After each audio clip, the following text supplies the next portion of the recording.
Yeah, by the sounds of it, he's obviously agreed. I'll go through both of them. The first man, to me, he's neither of them. It's not their first season, so they played a little bit of rugby league. But the first guy, he was quite raw.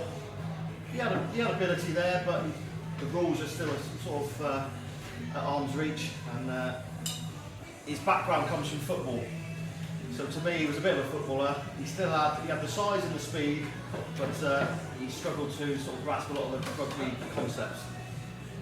That was at the start of the season. Now, if I was 18 stone and as quick as this lad, I would be tearing it up. But he was hanging off quite a lot at the start of the season. Now, come the end of the season, when we played down in Rebels, he offered himself time and time again, and the improvement was massive. From that, he went on to play in the Devon squad, which, if you'd asked me at the start of the season, he was nowhere near ready for that, but he held his own and he even scored a try. So the first most improved player this year for me was John Ross.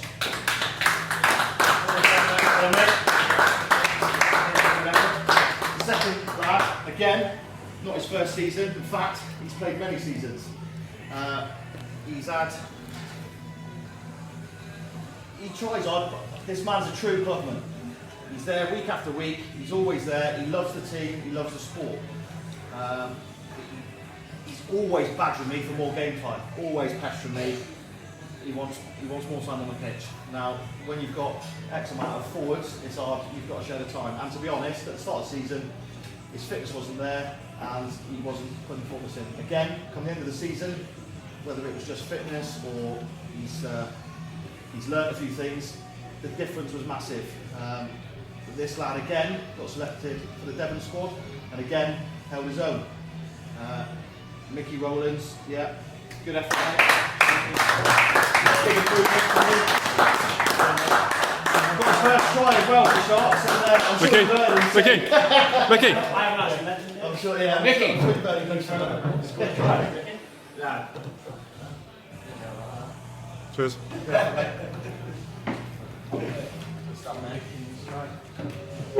Mickey did say he ran 120 metres for his try, so he got told which is not that big.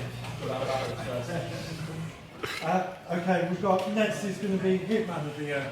Every match, this player hammers it. I think he's done the most tackles without going through the statistics. It's quite clear he's done most tackles, done probably the most crunching tackles as well through the matches. Unfortunately, he's not here, but it's got to go down to Smalls. Smalls has come down to Hitman of the Year. Yeah, I'll get that to him. Yeah. Sorry, Mackie. You got to make a tackle, mate, to get Hitman of the Year.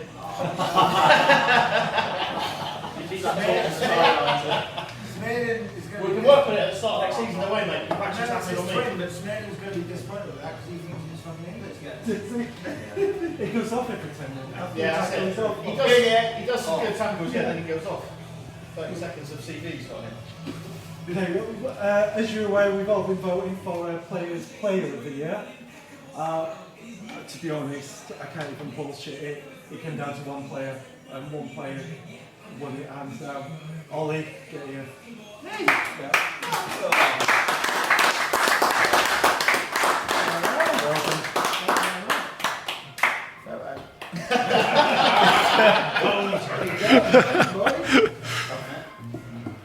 I think your bribes were clear. It was only your brother that voted, mate. After picking him for as well. Yeah. Yeah. Right. Okay. And then the final trophy for the season is Player of the Year. Again, it was the committee that decided on Player of the Year. It was one player that shone all through the season. I summed him up the other night to Peter as a warhorse. He plays, comes on that pitch. He's not the youngest of players. He's not here, so I'm allowed to say that. He's not the youngest of players, but All the best looking. all the best looking. Definitely. No, definitely not the best looking. But he keeps it 110%, and I'm sure we'll all agree. It's got to come down to Carter. He's worked his backside. Cheers. Yeah, that's all right. Cheers. Okay. But final note is thank you to all the players that again have turned up tonight, and thank you to all the players that played this season. It's been tough. Downside was Plymouth. We had 8 players, but the upside was beating Red Roof beating College Rebels at Red Roof in their own back garden. Fortunately, that wasn't good enough to get in the Harry Jackson Trophy. Next season we'll be there. I will be contenders for top of the league as well. Bit of hard work through this off season, and then we'll cane it next year. But we're doing that. And boys, no one else will say it, so I just want to say a big thank you to Pete and Phil, who've do a lot behind the scenes, all the stuff that no one else can be bothered to do. The club wouldn't exist without people like that, and pulling the strings behind the scenes, and the amount of effort they put in to get sponsorship and just to get a structure for next season is immense. And hopefully it's onwards and upwards for the Sharks. And big thanks to these 2 guys.